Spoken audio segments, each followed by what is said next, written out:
Assalamualaikum warahmatullahi wabarakatuh. Perkenalkan, nama saya Aprilia Indah Dwi Pawestri, NIM A4202100057. Pada video kali ini, saya akan menjelaskan mengenai ilmu anatomi hewan. Tujuan dari pembuatan video ini yaitu untuk memenuhi tugas individu dari Bapak dosen Pak Maswar terkait mata kuliah anatomi hewan. Berikut adalah penjelasannya. Baik, di sini saya akan menjelaskan mengenai poin-poin yang akan kita bahas pada video kali ini. Yang pertama yaitu mengenai cabang ilmu anatomi hewan. Yang kedua mengenai manfaat mempelajari ilmu anatomi hewan. Yang ketiga mengenai ayat Al-Quran yang membahas mengenai ilmu anatomi hewan. Baik, langsung saja kita mulai pada pembahasan yang pertama yaitu mengenai cabang ilmu anatomi hewan. Sebelumnya kita perlu tahu apa itu anatomi. Anatomi merupakan cabang ilmu biologi yang mempelajari bentuk dan struktur tubuh serta hubungan bagian-bagiannya dengan yang lain. Istilah anatomi sangat erat dengan arti memotong atau memisahkan bagian-bagian tubuh. Atau anatomi dapat diartikan sebagai ilmu yang mempelajari struktur perkembangan tubuh hewan. Struktur tubuh hewan berkembang dari struktur sederhana menuju ke struktur yang lebih sempurna atau kompleks. Anatomi berasal dari bahasa Yunani, yang itu anatom, yang berarti menguraikan. Untuk mendapatkan data anatomi dapat dilakukan dengan dua cara. Yang pertama yaitu gross anatomy atau mata telanjang. Yang kedua dengan anatomi mikroskopik atau dengan menggunakan bantuan mikroskop. Baik, yang selanjutnya adalah ilmu anatomi hewan. Itu mencakup 7 hal. Yang pertama yaitu ada eidonomi, yang merupakan sebuah cabang biologi yang mempelajari struktur bagian luar tubuh makhluk hidup. Contohnya seperti struktur bagian luar tubuh sapi, struktur bagian luar kepala kucing, dan makhluk lainnya. Yang kedua ada anatomi analitik, merupakan ilmu yang mempelajari tentang bagian-bagian tubuh serta mengurutkannya dan menggolongkan berdasarkan kriteria tertentu. Contohnya seperti penggolongan otot berdasarkan struktur dan fungsinya, yaitu seperti otot polos, otot lurik, dan otot jantung. Yang ketiga adalah anatomi deskriptif, merupakan ilmu yang mempelajari struktur, karakter, bentuk, ukuran, posisi, dan bagian organ tubuh secara khusus. Contoh anatomi deskriptif dapat dibagi ke dalam beberapa bagian sebagai berikut. Yang pertama, osteologi, yaitu ilmu yang mempelajari tentang tulang. Yang kedua, sindesmologi, yaitu ilmu yang mempelajari tentang hubungan tulang dan persendian. Yang ketiga, yaitu miologi, yaitu ilmu yang mempelajari tentang otot. Yang keempat, angiologi, yaitu ilmu yang mempelajari tentang pembuluh darah. Yang keenam, splanknologi, yaitu ilmu yang mempelajari tentang alat-alat bagian dalam. Yang ketujuh, endokrinologi, yaitu ilmu yang mempelajari tentang hormon. Yang kedelapan, neurologi, yaitu ilmu yang mempelajari tentang persyarafan. Yang kesembilan, estesiologi, yaitu ilmu yang mempelajari tentang panca indera. Selanjutnya yang keempat ada anatomi topografika atau anatomi regional, merupakan ilmu yang mempelajari daerah tertentu dalam tubuh sehingga mengutamakan letak susunan bagian atau organ satu dengan yang lainnya, serta mempelajari semua struktur yang ada di setiap bagian tubuh secara urut, mulai dari perifer hingga mencapai medial. Berdasarkan letak dan posisi alat tubuh dibagi menjadi tiga, yaitu ada sintopia, yaitu mempelajari letak suatu alat tubuh terhadap alat tubuh lain. Yang kedua, skeletopia, yaitu mempelajari letak suatu alat tubuh terhadap suatu tulang atau kerangka. Yang ketiga, holotopia, yaitu mempelajari letak sebenarnya suatu alat tubuh. Adapun contohnya yaitu yang pertama, dimulai dari kulit fascia superficialis, musculus, lalu arteri, lalu vena, lalu nervus, tulang, serta hubungan antar masing-masing organ tersebut. Yang kedua, ada anatomi daerah leher, yaitu mencakup semua otot, tulang, organ, pembuluh darah, dan syaraf yang ada di leher, serta harus mengetahui letak dari setiap organ tersebut.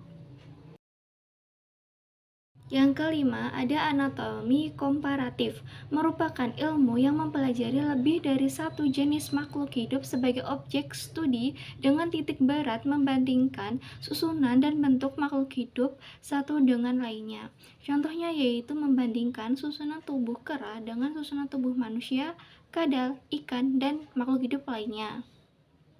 Yang keenam, ada anatomi fungsional, merupakan ilmu yang mempelajari klasifikasi dan filogenesi, konsep homologi dan analogi, serta sistem organ tubuh hewan, meliputi struktur kulit dan organ indera, sistem skelet dan otot, sistem digesting, sistem respirasi, sistem sirkulasi, sistem ekskresi dan osmoregulasi, sistem reproduksi, sistem syaraf, serta kelenjar endokrin dalam kaitannya dengan adaptasi dan fungsinya.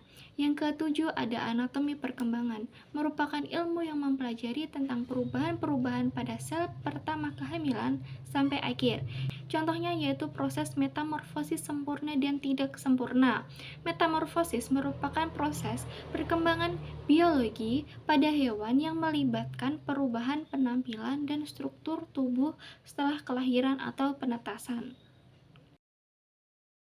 Selanjutnya kita akan membahas mengenai manfaat dari mempelajari ilmu anatomi hewan.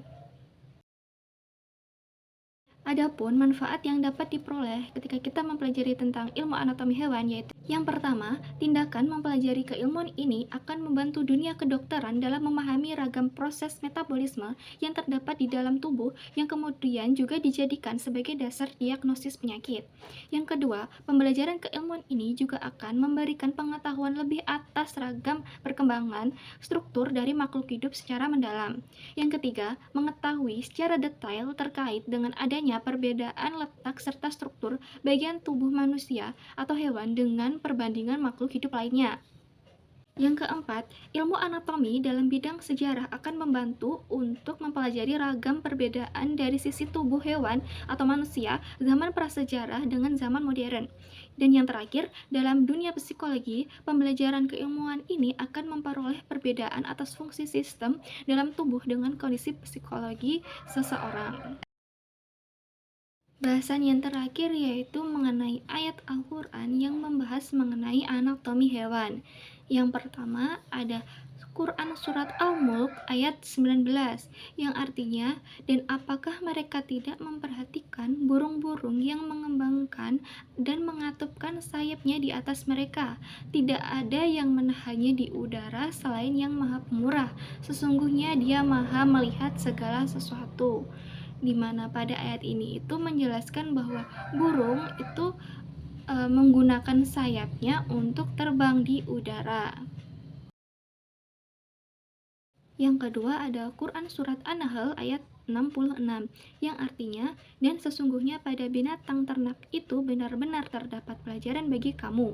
Kami memberimu minum daripada apa yang berada dalam perutnya, berupa susu yang bersih antara tahi dan darah atau kotoran dan darah yang mudah ditelan bagi orang-orang yang meminumnya. Jadi pada ayat ini itu menjelaskan bahwa di dalam perut hewan ternak, contohnya seperti sapi, itu terdapat saluran-saluran atau bagian-bagian yang memisahkan antara kotoran, darah, dan susu, sehingga ketika susu itu dihasilkan tidak tercampur dengan darah dan kotoran hewan, sehingga mudah untuk dikonsumsi oleh manusia. Dan yang terakhir ada Quran Surat Al-Baqarah ayat 259 yang artinya, atau apakah kamu tidak memperlihatkan orang yang melalui suatu negeri yang temboknya telah roboh menutupi atapnya? Dia berkata, bagaimana Allah menghidupkan kembali negeri ini setelah hancur? Maka Allah mematikan orang itu 100 tahun, kemudian menghidupkannya kembali. Allah bertanya, berapakah lama kamu tinggal di sini? Lalu Allah menjawab, saya tinggal di sini sehari atau setengah hari. Allah kembali berfirman, sebenarnya kamu telah tinggal di sini 100 tahun lamanya. Lihatlah kepada makanan dan minumanmu yang belum lagi berubah, dan lihatlah kepada kedelai kamu yang telah menjadi tulang belulang. Kami akan menjadikan kamu tanda kekuasaan kami bagi manusia, dan lihatlah kepada tulang belulang keledaimu. Kemudian kami menyusunnya kembali, kemudian kami membalutnya dengan daging. Maka tatkala telah nyata kepadanya bagaimana Allah menghidupkan yang telah mati, ia pun berkata, saya yakin bahwa Allah Maha Kuasa atas segala sesuatu. Jadi pada ayat ini tuh menjelaskan bahwa pada struktur tulang dan penciptaan hewan itu, di mana tulang itu dibungkus atau dibalut dengan daging seperti itu. Baik, telah selesai mengenai pembahasan kita terkait ilmu anatomi hewan, lalu manfaat apa yang diperoleh ketika kita mempelajari ilmu anatomi hewan, serta ayat Al-Quran yang membahas mengenai ilmu anatomi hewan. Sekian penjelasan yang dapat saya sampaikan. Apabila ada kurangnya, mohon dimaafkan. Wassalamualaikum warahmatullahi wabarakatuh.